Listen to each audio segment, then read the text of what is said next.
New ইয়র্কের Yankee stadium তখন থমথমে। ঘরের মাঠে তারা কখনো ম্যাচ হারে না। প্রতিপক্ষ ইন্টার মায়ামি পিছিয়ে, সময় ফুরিয়ে আসছে। ইয়াঙ্কির স্টেডিয়ামের গ্যালারি তখন উৎকণ্ঠায় কাঁপছে। নিউ ইয়র্ক সিটির বিপক্ষে ইন্টার মায়ামি পিছিয়ে 2-1 গোলে। রেফারি বাঁশি বাজালেন, ফ্রি কিক পেলেন ইন্টার মায়ামি। চিরচেনার রূপে বল বসালেন মেসি। সবাই জানতো কি হতে যাচ্ছে। দুনিয়ার সব ক্যামেরা তখন মেসির বাঁ পায়ের দিকে। সবাই ভাবছিল হয়তো বরাবরের মতো ট্রেডমার্ক কার্ল করে বল জালে জড়াবেন, কিন্তু না। মেসি এবার দেখালেন তার অ্যাডাপটিভ টেকনিকের চূড়ান্ত রূপ। যেরকম করে স্টেপ নেন সেরকমও না।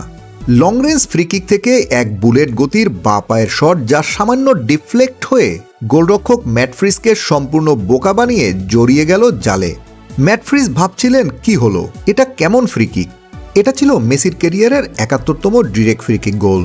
এই অর্জনের মাধ্যমে তিনি ফুটবল সম্রাট পেলেকে ছাড়িয়ে ইতিহাসের 4র্থ সর্বোচ্চ ফ্রি কিক গোলদাতার আসনে বসেছেন।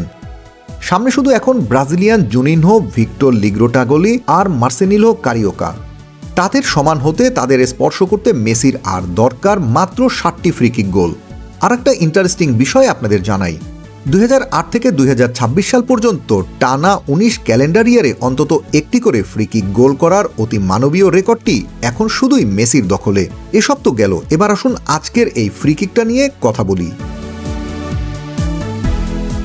কি অদ্ভুত অসামান্য গোলই না করলেন লিওনেল মেসি।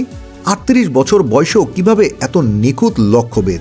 এর পিছনে রয়েছে এক জটিল বায়োমেকানিক্যাল সমীকরণ। তাহলে চলুন দেখি কি সেই বায়োমেকানিক্যাল সমীকরণ। মেসি যখন শট নেন, তার ডান পা ঠিক 50 ডিগ্রি অ্যাঙ্গেলে মাটিতে গেঁথে থাকে, যা তাকে সর্বোচ্চ ভারসাম্য দেয়। আচ্ছা, ডিফ্লেকশন স্ট্র্যাটেজি কি জানেন? মেসি জানতেন দূর থেকে সরাসরি কার্ল করা কঠিন হতে পারে, তাই তিনি বলের নিচের দিকে আঘাত করে ম্যাগনাস ইফেক্ট তৈরি করলেন। ফলে গায়ে বল লাগলেও তার গতিপথ গোলরক্ষকের নাগালের বাইরে চলে যায়। মেসির ফ্রি কিকের গোপন রহস্য তার শট নেয়ার পায়ে নয়, বরং তার প্ল্যান ফুট বা যে পা মাটিতে থাকে সেখানে।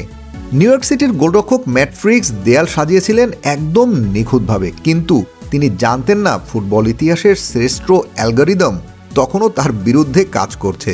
এখানে আরেকটা বিষয় হলো, সাধারণত দূরপাল্লার ফ্রি কিক নিতে গেলে বড় রান আপ দরকার হয়, কিন্তু মেসি নিলেন মাত্র কয়েক পা। কেন? কারণ তিনি চাননি তার মাথার মুভমেন্ট দেখে গোলরক্ষক বুঝতে পারুক তিনি কোথায় শট নেবেন। এই কম্প্যাক্ট ফ্রেম গোলরক্ষককে শেষ মুহূর্ত পর্যন্ত দ্বিধায় রাখে, বল কি দেয়ালের উপর দিয়ে যাবে না দেয়ালের সাইড দিয়ে যাবে। সবচেয়ে অদ্ভুত বিষয় হলো, শট নেয়ার পর মেসি তার স্ট্রাইকিং লেগ মাটিতে ফেলার আগেই ডান পা সরিয়ে নেন। এই টেকনিকটি তার গোড়ালিকে বাড়তি চাপ থেকে বাঁচায়। কাকতালীয়ভাবে কনকাকাপ চ্যাম্পিয়ন্স কাপের 900 গোলের মাইলফলক ছোঁয়ার মাত্র কয়েকদিন পরেই তিনি পা দিলেন 901-এর ঘরে, 1000 গোলের লক্ষ্যের দিকে আরও এক ধাপ এগিয়ে।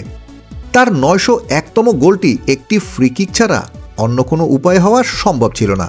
মেসির এই মাস্টারপিস থেকেই ইন্টার মায়ামি জয়ের রসদ পায়, যা পরে 74 মিনিটে মাইকেলের হেডে 3-2 গোলের নাটকীয় জয়ের রূপ নেয়। আর মাত্র 60টি ফ্রি কিক গোল করলেই মেসি হবেন ফুটবল ইতিহাসের সেরা ফ্রি কিক টেকার। 38 বছরের এই জাদুকর কি পারবেন বিশ্বকাপের আগেই ব্রাজিলিয়ান মার্সেলিনহো কারিওকারের 78 গোলের সেই অজেয় পাহাড় ডিঙাতে? আপনার মতামত আমাদের কমেন্ট বক্সে জানান। Team football news desk.